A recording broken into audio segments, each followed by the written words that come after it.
बेरोजगारी और महंगाई पर कुछ नहीं बोलते पीएम मोदी। झारखंड में प्रियंका गांधी ने केंद्र पर साधा निशाना, कहा सोरेन को फर्जी केसों में जेल भिजवाया।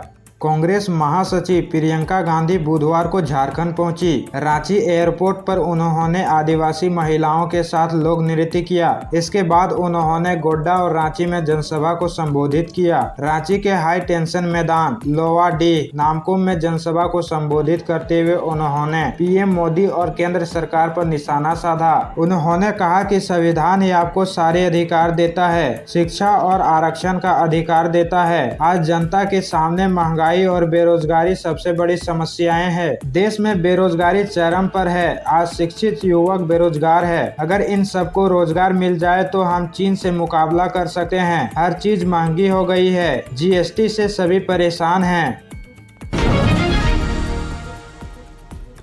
हेमंत सोरेन को राहत नहीं, आज फिर सुनवाई। शीर्ष कोर्ट ने कहा निचली अदालत ने जमानत अर्जी खारिज की, हम कैसे दें।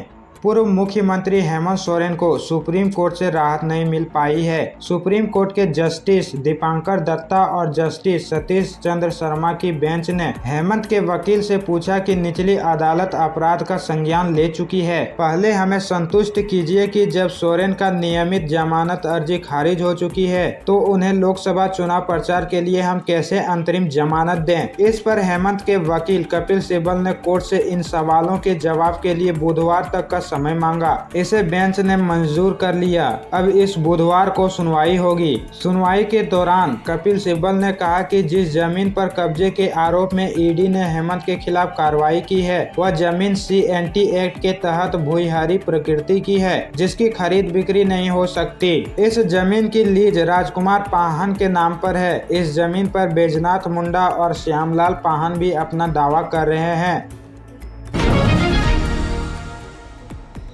शाह पर टिप्पणी का मामला, राहुल को 11 जून को रांची एमपी एमएलए कोर्ट में हाजिर होने का आदेश। केंद्रीय गृह मंत्री अमित शाह पर आपत्तिजनक टिप्पणी करने के मामले में एमपी एमएलए कोर्ट ने कांग्रेस नेता राहुल गांधी को समन जारी किया है। उन्हें 11 जून को कोर्ट में पेश होने को कहा है। राहुल गांधी को यह तीसरा समन है। इससे पहले उन्हें वर्ष 2018 और जनवरी 2023 में भी समन जारी किया गया था। भाजपा कार्यकर्ता नवीन झा ने 2018 में यह केस दर्ज कराया था। यह आरोप था कि राहुल गांधी ने दिल्ली के अधिवेशन में अमित शाह पर आपत्तिजनक टिप्पणी की है। राहुल ने कहा था कि अमित शाह जैसे व्यक्ति भाजपा में ही अध्यक्ष बन सकते हैं, कांग्रेस में ऐसा नहीं हो सकता है।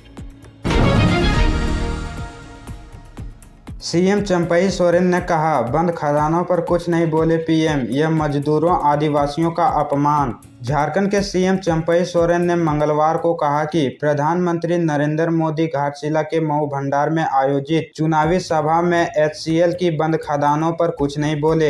यह मजदूरों और आदिवासियों का अपमान है। वहां सुरदा, राखा, चापड़ी, केदाडी सहित कई माइंस बंद हैं, पर पीएम एक शब्द भी नहीं बोले, न ही किसान, छात्रों व मजदूरों के हक की बात की। झारखंड में जब रघुवर दास की सरकार थी तब भी माइंस खोलने का कोई प्रयास नहीं हुआ। चंपई बिष्टुपुर के गोपाल मैदान में इंडिग महागठबंधन के प्रत्याशी समीर मोहंती के समर्थन में आयोजित चुनावी सभा को संबोधित कर रहे थे। चंपई ने कहा कि 10 सालों से केंद्र सरकार जुमलेबाजी कर रही है, एक भी काम नहीं किया जो जनता के बीच बता सके। झारखंड को केंद्रीय एजेंसियों का प्रयोगशाला बना दिया। ईडी, सीबीआई व आयकर विभाग केंद्र सरकार के इशारे पर काम कर रहे हैं। देश के कई राज्यों में भ्रष्टाचारी पकड़े गए जो भाजपा में शामिल हो गए, वे वॉशिंग मशीन में साफ हो गए। हेमंत सोरेन को जिस जमीन के मामले में जेल भेजा गया है उस जमीन को कोई खरीद नहीं सकता और न ही नेचर बदल सकता है।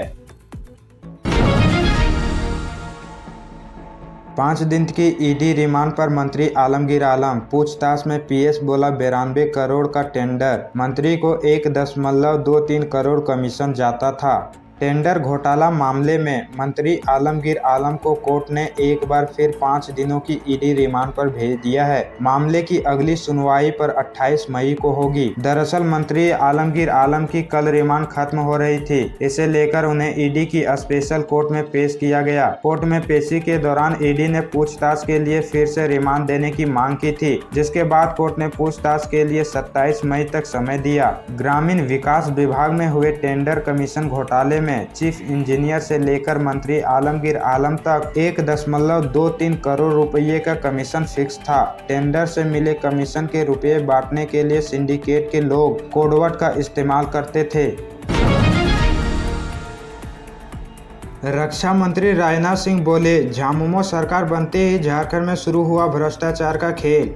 रक्षा मंत्री राजनाथ सिंह ने मंगलवार को धनबाद से भाजपा प्रत्याशी ढोलू महतो के समर्थन में सेक्टर 2 स्थित दुर्गा पूजा मैदान में चुनावी जनसभा की। केंद्र सरकार की उपलब्धियां बताते हुए उन्होंने झामुमो और कांग्रेस पर हमला किया। दोनों पार्टियों को चुनौती देते हुए उन्होंने कहा कि अगर राजनीति करनी है तो जनता की आंखों में आंखें डालकर करे, न कि आंखों में धूल झोंक कर। उन्होंने कहा कि झारखंड में झामुमो की सरकार बनते ही भ्रष्टाचार का सिलसिला शुरू हो गया था। मुख्यमंत्री की बात तो छोड़िए, उनके सहयोगियों के यहाँ से भी नोटों के पहाड़ पकड़े गए। मुख्यमंत्री की सह के बिना भ्रष्टाचार का खेल नहीं हो सकता। झामुमो कांग्रेस की सरकार में भ्रष्टाचारियों को आश्रय दिया जा रहा है। कांग्रेस शासनकाल में ईडी और सीबीआई ने केवल 32 लाख रुपए जब्त किए थे, जबकि 2014 से पहले 32 लाख करोड़ का भ्रष्टाचार हुआ था। कांग्रेस सरकार में ईडी सीबीआई कार्रवाई करने की हिम्मत नहीं करती थी, लेकिन जब से नरेंद्र मोदी की सरकार बनी है तब तक 1 लाख करोड़ की संपत्ति जब्त की गई है।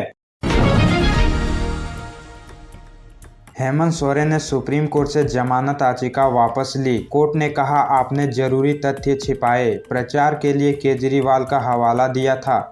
झारखंड के पूर्व मुख्यमंत्री हेमंत सोरेन की जमानत याचिका के मामले में सुप्रीम कोर्ट ने बुधवार 22 मई को सुनवाई की। कोर्ट ने हेमंत सोरेन के वकील कपिल सिब्बल को फटकार लगाई। जस्टिस दीपंकर दत्ता और जस्टिस सतीश चंद्र शर्मा की वेकेशन बेंच ने कहा, ईडी ने मामले को लेकर चार्जशीट दायर कर दी है। इसका संज्ञान ट्रायल कोर्ट ले चुका है, लेकिन आपकी याचिका में यह तथ्य है ही नहीं। आपने तथ्य क्यों छिपाए? कोर्ट ने सिब्बल को वार्निंग दी कि अगर कोर्ट मामले के डिटेल में जाएगा तो इससे सोरेन को नुकसान होगा। हमें उम्मीद थी कि आपका मुकबिल स्पष्ट बातें बताएगा, लेकिन आपने अहम तथ्य छिपाए। मामले में कई महत्वपूर्ण डेवलपमेंट हो चुके हैं। आपको हाई कोर्ट जाना चाहिए। कोर्ट की फटकार के बाद कपिल सिब्बल ने कहा कि हम याचिका वापस लेते हैं। हालांकि उन्होंने अपने बचाव में कहा, हेमंत सोरेन जेल में है। उन्हें कोर्ट में दायर की जा रही याचिकाओं के बारे में कोई जानकारी नहीं है।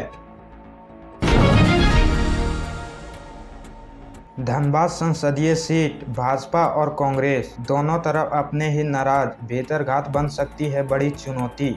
नाराजगी दोनों तरफ, रूठने और मनाने का सिलसिला दोनों तरफ, भीतरघात की आशंका दोनों तरफ। धनबाद लोकसभा सीट में एक बार फिर मुकाबला भाजपा और कांग्रेस के बीच है। भाजपा में प्रत्याशी बदले जाने से पार्टी के अंदर कई चेहरे नाराज है, तो कांग्रेस में बड़े राजनीतिक घराने की बहू को टिकट देने से अन्य दावेदार भी खुश नहीं हैं। भीतरघात से निपटना ही दोनों दलों की सबसे बड़ी चुनौती है। वैसे यह चुनाव धनबाद सीट के कई मायने में अलग है। इस बार भाजपा और कांग्रेस के प्रत्याशी धनबाद लोकसभा क्षेत्र के बाहर के हैं। दोनों प्रत्याशियों का यह पहला लोकसभा चुनाव है। दोनों की उम्र 50 साल से कम है। धनबाद सीट 2009 से भाजपा के कब्जे में है। 2019 में यहां से भाजपा ने झारखंड में सर्वाधिक वोटों से जीत पाई थी। तभी से धनबाद को भाजपा के लिए झारखंड की सबसे सुरक्षित सीट माना जाने लगा। भाजपा ने यहां राजपूत जाति के पीएन सिंह की जगह ओबीसी पर दांव खेलकर बाघमारा के विधायक ढोलू महतो को प्रत्याशी बनाया। ढोलू के नाम पर पार्टी में अंतर्कलह देखी जा रही है। अब भी पार्टी के कई नेता चुनावी जनसंपर्क से दूर है। इधर कांग्रेस ने भाजपा के ओबीसी पत्ते के खिलाफ अगड़ी जाति पर दांव खेला है।